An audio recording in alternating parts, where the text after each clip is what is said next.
Hello friends, आपका स्वागत है फिर से लक अकेडमी में, जहां पर मैं बात करूंगा फिर से आपके लिए जो इम्पोर्टेंट टॉपिक है for NEET CSIR and normally मैं जो कहता हूं आपसे कि जितने भी कॉम्पिटिटिव एग्जामिनेशन है उनके लिए। तो पहले मैं बात कर रहा हूं हीमोस्टैसिस और ब्लड क्लॉटिंग। हीमोस्टैसिस का मतलब होता है mechanism to stop bleeding, particular process that stop the blood release through the particular damaging or tissue injured. So when blood are related या blood are released during any injury, that is the process which stop या mechanism that stop the bleeding is known as hemostasis और blood clotting. So हम लोग बात करेंगे यहाँ पर blood mechanism में, mechanism to stop the bleeding. तो sum total of all events take place in haemostasis, जहाँ पर first step vascular spasm. Vascular spasm means the contraction of vascular spasm, मतलब फर्स्ट स्टेप आता है vascular spasm, that is the contraction of small muscles of blood vessels. First step है आपका vascular spasm, that is the contraction of small muscles और blood vessels. जो blood vessels है इनका contractions होगा. Second, platelets plug formation, that means जो platelets है, platelets के करेंगे plug formation, that is a coagulate form, aggregation of the platelets at injury. Injury level पर क्या होगा? The aggregation of platelets at injury to form a plug, that is second step. And third step coagulation, blood coagulation, that is step in haemostasis. तो मैं बात करूं overall में बात करूं तो तीन स्टेप्स है. First vascular spasm, second step platelets plug formations, third coagulations. Second, अगर हम लोग मेन लेके चलते हैं कि मेनली यहाँ पर पार्ट क्या होते हैं कि why blood not coagulate inside the blood vessels. तो फर्स्ट स्टेप मेरा मैं बता रहा हूँ heparin. It is a natural anticoagulant due to which blood does not coagulate inside the blood vessels. तो heparin is known as anticoagulating protein which क्या करेगी, which does not या which blood does not coagulate inside the blood. Body के अंदर blood क्यों coagulate नहीं होता है, क्यों आपका ब्लड कोगुलेट नहीं होता है या क्लॉट नहीं होता, तो due to the present of heparin anti clotting proteins. मैंने बात करूँ important steps during the blood clotting, तो फर्स्ट पार्ट ही होता है आपका injury. Injury that is tissue damage. First tissue damage होगा, ब्लीडिंग स्टार्ट होगी. सेकेंड स्टेप प्लेटलेट्स ब्रोकन होगी. प्लेटलेट्स ब्रोकन मतलब जो प्लाट आपका इंजर्ड हो रहा है, प्लेटलेट्स ब्लॉक हो जाएंगे. Thromboplasts still released by the broken part or tissue damaged. जो टिश्यू पार्ट है, डैमेज्ड पार्ट है, that release the thromboplastin in presence of calcium ion. ठीक है, in presence of calcium ion act upon the prothrombin inactive to change thrombin actin. तो thromboplastin release करेगा, thromboplastin release करेगा in presence of calcium and convert prothrombin inactive form to thrombin active form. और active thrombin क्या करेगा, change fibrinogen into the fibrin. तो fibrinogen एक soluble protein से convert into a fibrin insoluble protein in presence of thrombin. तो that is what आपका first step है. Important steps की अगर बात कर रहा हूँ तो first injury, platelets block, thrombin plastin release, prothrombin inactive to actin form, that is prothrombin to thrombin conversion, and fibrinogen to fibrin. That was read in class 12 या class 10, 9-10 तक हम लोग यही स्टेप्स पढ़ते हैं. लेकिन CSIR की बात करें या नीट की बात करें तो वहाँ पर इससे हायर लेवल हुआ. दैट इज हायर लेवल अगर हम लोग लेकर चलते हैं तो व्हाट वाज द मेन यहाँ पर फैक्टर्स की अगर हम लोग बात करें तो approx 13 factors are identified for the blood clotting. तो first, an international committee for the standard nomenclature of blood clotting factor was formed in 1954. International committee for the standard nomenclature of the blood clotting factor was formed in 1954.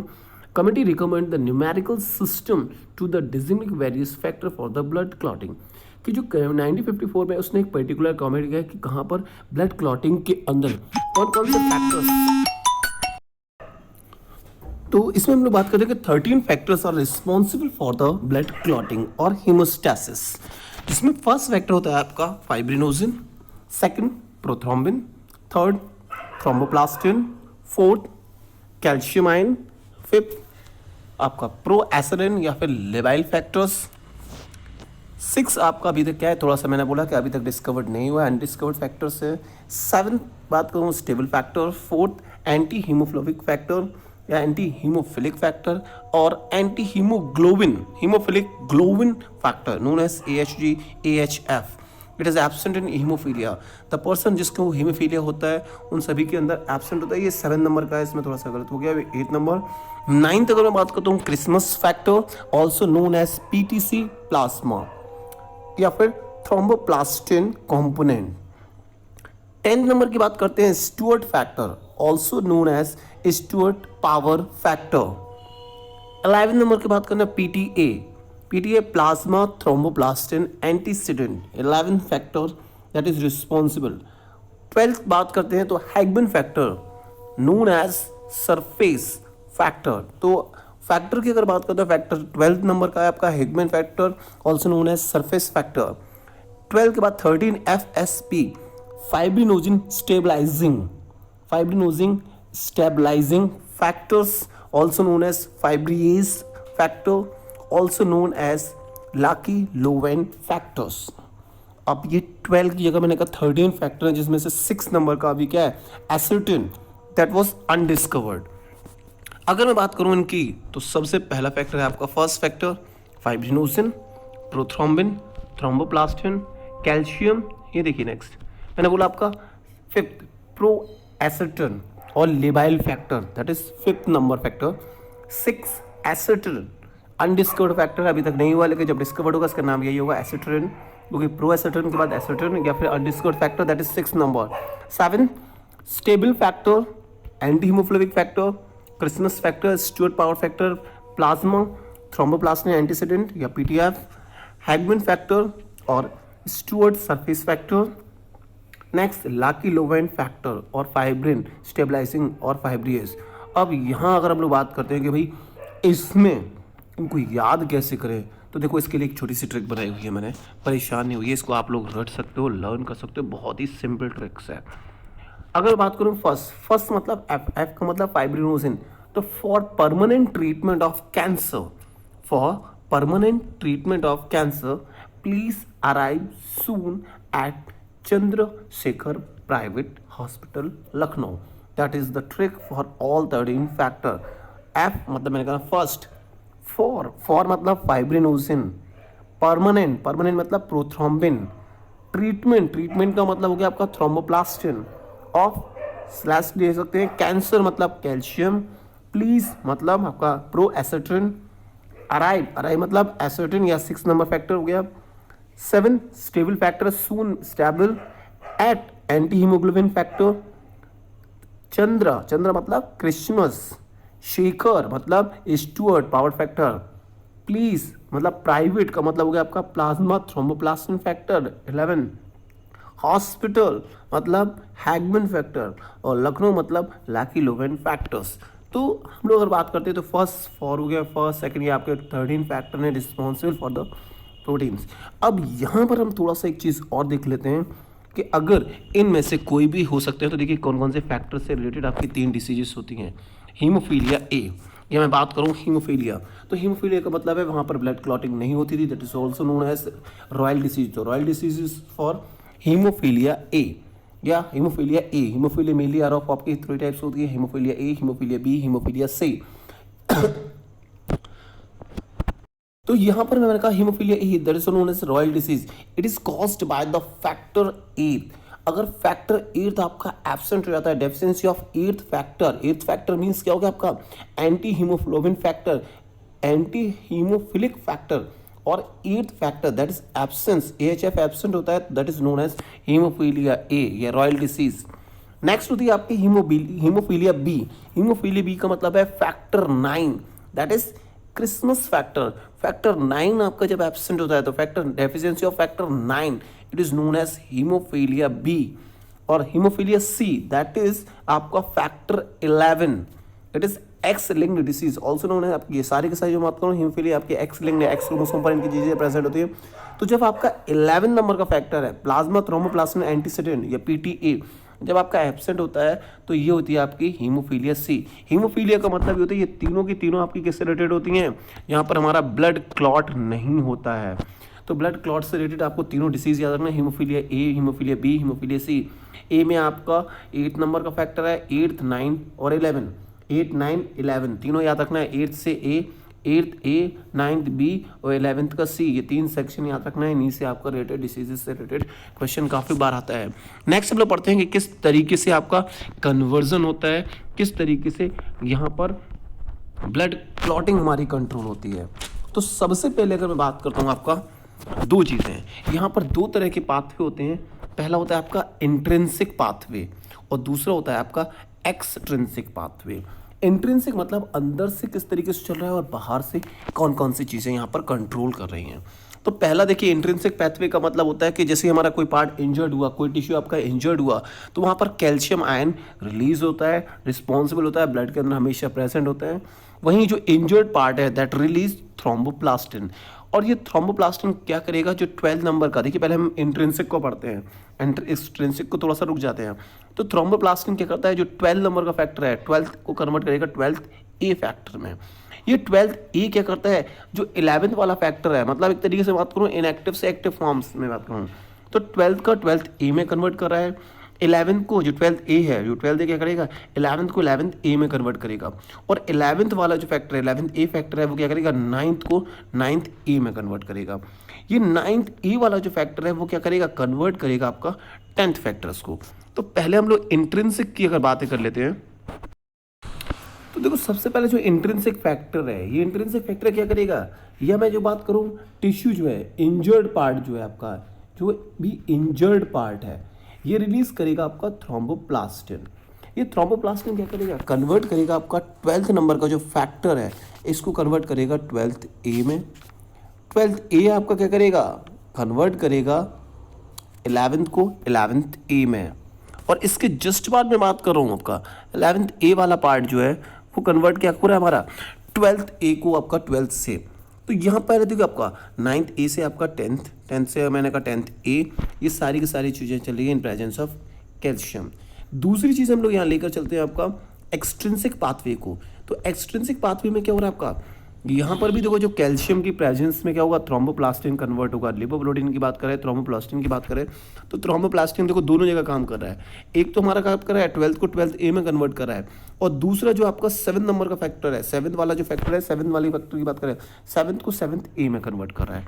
और ये 7th ए वाला part है 10th को 10th ए में। तो 10th को 10th ए में आपका थ्रोम्बोप्लास्टिन ही है, 12 से 12 ये सारी जगहों पर कन्वर्ट कर रहा है। जैसे 10th ए में कन्वर्ट हो गया, तो 10th ए प्लस आपका जो 5th वाला पार्ट है, ये दोनों ही क्या करते हैं हमारे एक तरीके से प्रो एसर्टिन और कैल्शियम के प्रेजेंस में ये कन्वर्ट कर देते हैं प्रोथ्रोम्बोकाइनेज।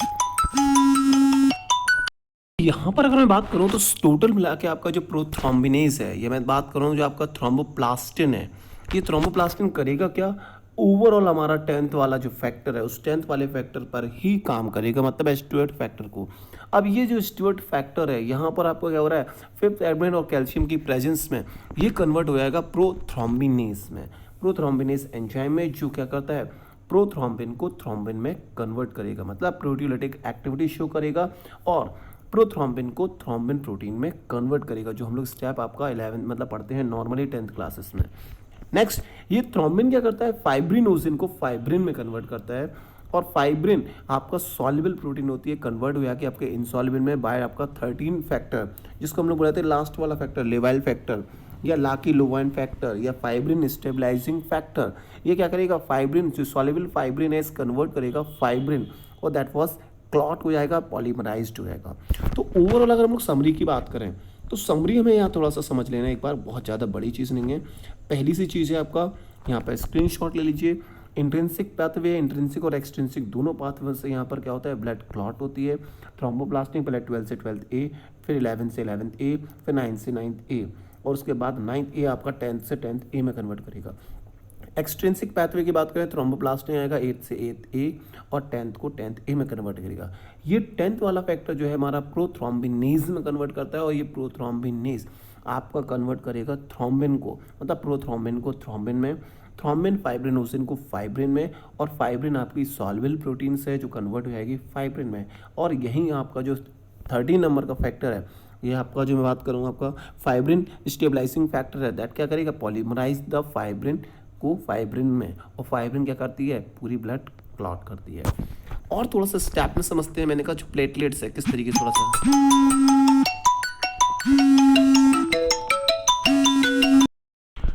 तो देखो यहाँ पर हम थोड़ा सा कलर्ड में समझते हैं कि किस तरीके से होती है। सबसे पहले प्लेटलेट्स आपकी रिलीज होंगी टिश्यू फैक्टर से। टिश्यू फैक्टर मतलब दैट वाज इंजर्ड हुआ है, जो डैमेज हुआ है। ये क्या करेगा आपका, जो मैंने बोला था 7 नंबर का फैक्टर है, 8 7 वाला 7 ए को कन्वर्ट करेगा, 9 वाला 7 ए को। तो इस तरीके से क्या होता है, ओवरऑल हमारा जो लास्ट आता है 10th A, that was convert into the prothrombin to thrombin, prothrombin and kinase. और यही हमारा क्या हो जाता है आपका थ्रोम्बिन्स जो प्रोटीन्स है, that was converted fibrinogen to fibrin. इस तरीके से आपका फाइब्रिन में कन्वर्ट कर रहा है। और ये फाइब्रिन भी आपका कहाँ 13 वाला जो फैक्टर है वो कन्वर्ट करके स्टेबलाइज्ड करके फॉर्म करेगा, इस तरीके से ब्लड को क्लॉट करेगा, उस पार्ट को हील करेगा, या इंजर्ड पार्ट को आपका एक तरीके से स्विंग की तरह काम करेगा। तो ये कुछ फैक्टरेशन है, कुछ इनिशिएशन फेज है, जिस तरीके से वो क्या करते हैं, कंट्रोल करते हैं। दूसरा हम कहते हैं और आपका पाथवे इंट्रिंसिक और एक्सट्रिंसिक का थोड़ा सा और ढंग से देखते हैं। तो डैमेज सरफेस 12th को 12th ए में, 11th को 11th ए में, 9th को 9th ए में, और 10th को 10th ए में कन्वर्ट कर रहा है। दूसरा यहाँ पर कुछ प्रोटीन्स भी होती हैं जो यहाँ पर हेल्पफुल होती हैं फॉर द आपका ब्लड क्लॉटिंग्स के लिए। टिश्यू फैक्टर एक्सटेंशन फैक्टर्स की बात करिए, कॉन्टैक्ट एक्टिवेशंस है, और टिश्यू फैक्टर एक्सटेंसिक है। तो ट्रॉमा मतलब जो पार्ट डैमेज हुआ है, that was 7th to 7th A. Tissue factor trauma से आपका एंटीथ्रोम्बिन्स प्रोटीन्स से, इनके अलावा 10th को 10th ए में कन्वर्ट कर रहा है। तो जो थर्ड है prothrombin to thrombin proteins, then one fibrinogen to fibrin, और cross link band for the fibrin clot. यहाँ पर 3 डिफरेंट प्रोटीन्स आपकी क्या करती हैं, कंबाइन टू फॉर्म आपका ब्लड क्लॉटिंग करती हैं। That was protein C, protein S. Protein C mainly आपकी क्या करती हैं, इनहिबिट करती हैं कुछ फैक्टर्स को, ये हम लोग इंट्रोडक्शन में नहीं है। और यहाँ पर प्रोटीन सी जो है, protein C plus protein S और यहाँ पर थ्रोम्बोब्रोमिडिन, ये तीनों कंबाइन टू फॉर्म क्या करा देती है, हमारा जो फाइब्रिनोसिन वाला पार्ट है, फाइब्रिन वाले पार्ट है, इनको कन्वर्ट कर लेता है फाइब्रिन में, that form the cross link band of fibrin protein to clot the bloods. ये कुछ आपका सीक्वेंसिंग है। तो ये हमें थोड़ा सा समझना है, एक सीक्वेंसिंग समझना है कि जो मेन पार्ट है जहाँ से क्वेश्चंस आते रहते हैं। दूसरे अगर हम लोग बात करते हैं ब्लड क्लॉट्स वाला पार्ट, तीसरा मैंने कहा ये आपका मेन पार्ट। तो ये इंट्रिंसिक एक्सट्रिंसिक ये समझ लेना है, और सब्सक्राइब करें जिनको इन्फॉर्मेशन समझ में आए। Thank you.